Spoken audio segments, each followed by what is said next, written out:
everyone. So basically for a while I realised that my channel is dead. Feminine Perspective died.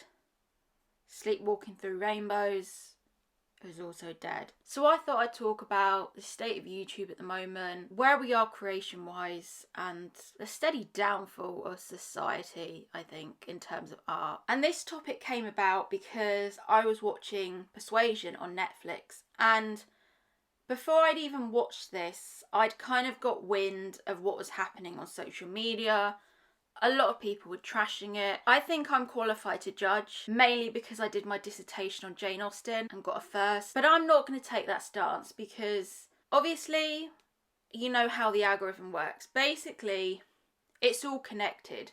You watch something on Netflix, and what I've noticed is as soon as I watch something on Netflix, the algorithm links it up to my YouTube and I get recommended the stuff on YouTube.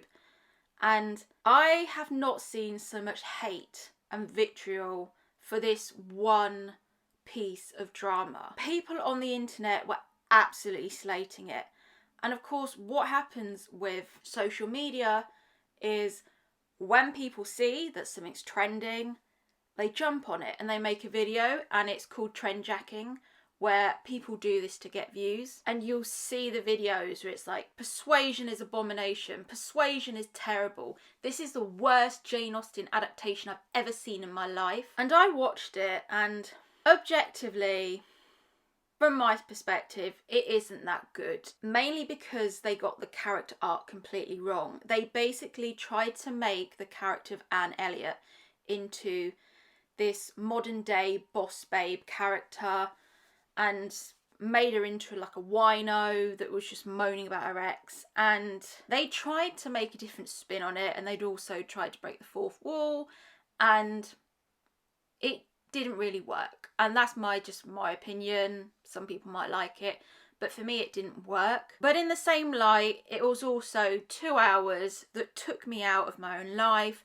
and it took me out of the things that are going through in my mind, which I've talked about on my channel. And it's just a piece of drama. But people were just, as I knew what would happen, people were just getting on the internet saying, oh, this is trying to be Fleabag. It's trying to be Jane Austen Fleabag. Dakota Johnson keeps winking at the camera. And yeah, it was a bit grating where she'd say something and then just wink for no apparent reason. But in the same way, I respect the creators of that drama for trying something different. They tried a different approach. Persuasion has been adapted a couple of times, and the people were trying something different. As always, when I get on camera, I try and make a point. And the point of this video is that as a society, we have moved away from the concept of the artist, and we've moved over into the space of just pure commentary. It feels like YouTube doesn't respect people that are trying to be creative, people that are trying to be different. And this is what I feel in my work. I feel that my channel is dead because I will try and put something out there that's creative, and then I'll get all up in my head and overanalyze it. And even that video that I posted, just a bit of fun to say that I had COVID. It was kind of this weird video where I was just singing to Lana Del Rey, and I was like, oh, no one's going to get this. I'll just turn the comments off. And then I had to private it because I felt like if I post some weird shit like this, all my subscribers are going to unsubscribe. People are going to be like, what is this? We want to know about fuckboys. And there's also this myth when you're a creator that if you're a small creator, it doesn't matter. You can just post what you want. If you've got a job, you can just post whatever hell you want and it doesn't matter. The fact is, whether you have 1 million subscribers or you have like 300 odd like me, you still have to think about your audience. And you still have to constantly think, will my audience like this? If I post something too far away from dating, they're not going to like it.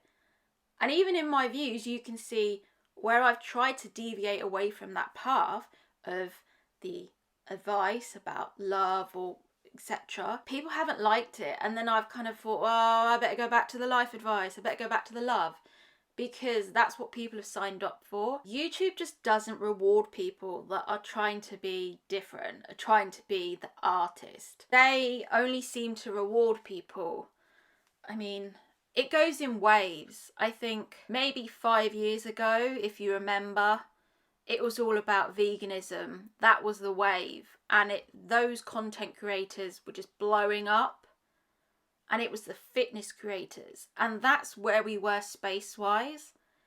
But because the world's changed so much after the pandemic, people are turning inward, and they are looking more to podcasts, etc. And at the moment, it's about the commentary channel.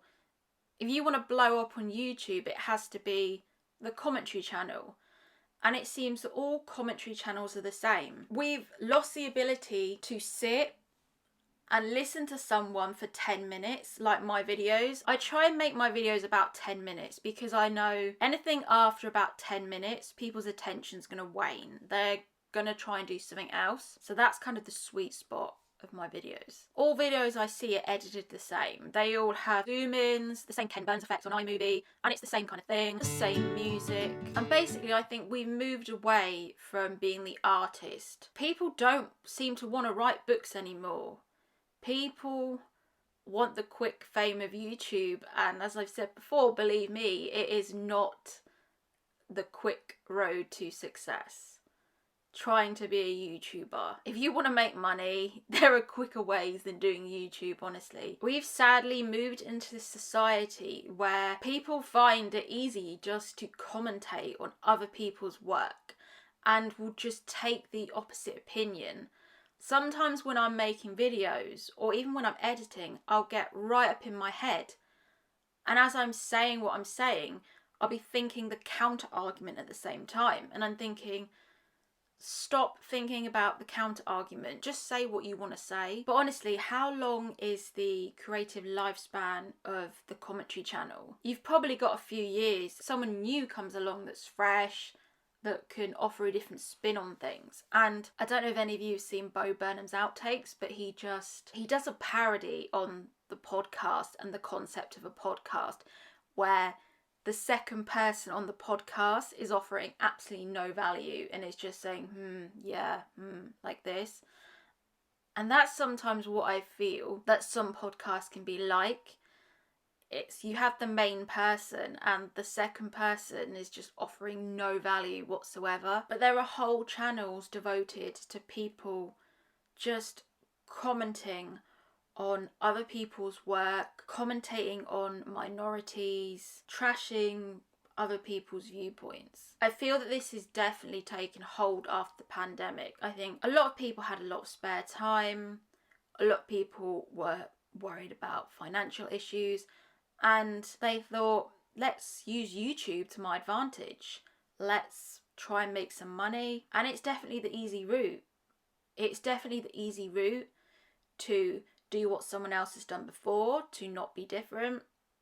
And YouTube rewards that because YouTube works on the polarity of making people really angry so they have to engage with the content and they have to comment, or something that's so clickable that people feel they have to click and they can't physically not click on it. And if you make somewhat clickable videos, I'll just insert some on screen. I feel that if YouTube showed these to the right audience, they would absolutely blow up. But they don't. And when you try and, it's really weird, when you try and make a viral video, it doesn't work. It almost has to be something that you almost don't try and go out to make a viral video and then it will pop. This is kind of why I think my channel is dead, because I'm not leaning into the formula of what works. And it becomes worse because YouTube doesn't recommend the fresh content. You have to go out looking for it. YouTube does feel pretty dead at the moment, and it does feel that the only way to make it is to piggyback off someone else's success, or just tie into this trope of being the white basic bitch, doing makeover content, doing you know, clothing hauls doing fitness stuff. And I don't want to do that, but I might have to start doing it. I don't know. Imagine what would happen if we just completely took away all commentary channels. The thing is, not all commentary channels are bad. Some offer really good analysis on, you know, the current state of affairs. I'm not saying all commentary channels should go.